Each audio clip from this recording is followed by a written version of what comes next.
Hello everyone, Chris Hughes again, CarolinaPreps.com, and as I've made this trip across North Carolina, my summer football tour, I've stopped at high schools throughout the state, east to west. I was in the Outer Banks or the far east last week.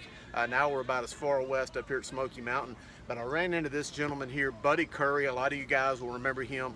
Played for the University of North Carolina, 1976 to 79. That's correct. Played for the Atlanta Falcons for a long time. Buddy, you're here doing a heads-up program. You're doing some coaching here for the young men in this area.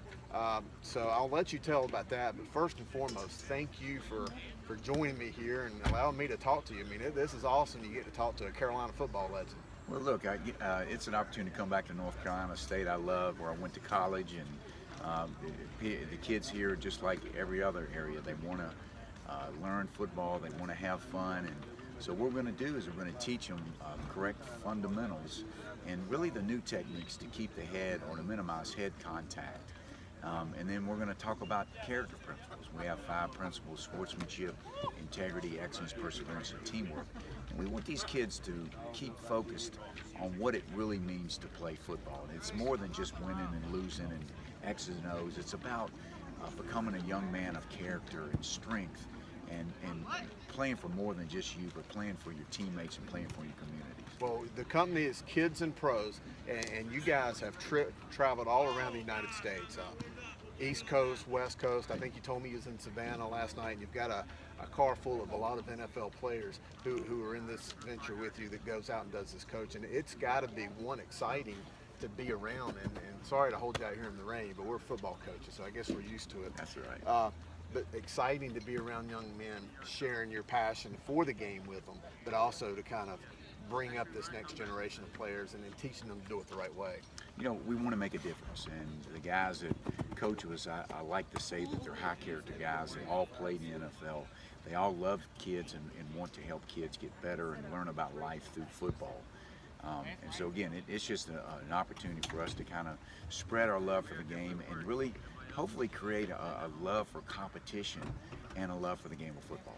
Well, you excelled at the game, obviously, with the Atlanta Falcons, but I want to talk a little bit about UNC, if you don't mind. I'm a big fan of the Tar Heels growing up. I think most young kids, when they played football in North Carolina, you want to do well for your high school, and then you want to go play for the Tar Heels. So you were there at a really good time, too.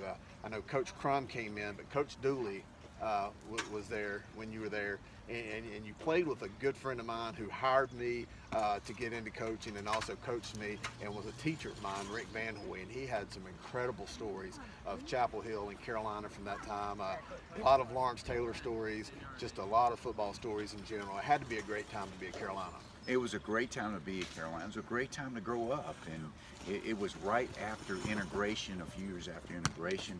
We had just great a chemistry between our players, and we went out, we fought for each other, and we lived in a dorm for a couple years under Coach Dooley, and then when Dick Crum came, he did probably the right thing and kind of split up and had the guys live with other students in the university. Right. But it was all about the locker room, and we loved the guys we played with. So it was a lot of fun. Yep, and you guys were really good in that time. I mean, that era for North Carolina football, playing Texas and Michigan and some of those big guys in some bowl games, that very successful run. It was, and so my senior year, which was Lawrence Taylor and those guys' junior year, if you take our front 7 on defense, we had 2 number 1 picks, 2 number 2 picks, 2 number 6 picks, and a free agent who played 3 years in the NFL, and behind them were other NFL players. So we had a huge amount of talent, and we're very, very good. We did, my senior year, beat Michigan in the Gator Bowl, and that kind of launched Lawrence Taylor's career. He became LT, but it really kind of started to put North Carolina foremost on the map. And not to mention just the football talent, and the guys who went to play pro, but guys again like Rick Van Hoy and a lot of the other coaches who became coaches, and the things that you guys learned from Coach Dooley and kind of pushed it out to more and more and more men like you guys are doing with Kids and Pros, sharing them experiences and helping the next generation, and that's what I really like about it. Well, Rick Van Hoy was a classmate of mine, so we were freshmen the same year, and I always knew Rick as a guy that really worked hard, and I think he graduated and did well academically, just a great teammate. We had a lot of guys like that, and we were, a lot of us are still close today. And so I just want to give a shout out to Rick and congratulate him on his career in education, and I think he just retired as a principal. Absolutely, and I just think of some other guys, even from Rowan County, guys like Greg Poole. I don't know if you played with Greg Poole or not. He might have been a couple years behind you, but a lot of guys that came through that era at Chapel Hill. Well, Coach, Mr. Curry, I want to appreciate your time. It's been awesome to talk about your organization and what you're doing here to help young men and help move our game forward and to talk a little football. It's been great. Thank you. All right. Enjoyed it. Thank you, sir. Again, Buddy Curry, Chris Hughes for CarolinaPreps.com, going around the state of North Carolina. And again, you never know what we'll see on this tour, but we met a good man here today, and we'll catch you next time.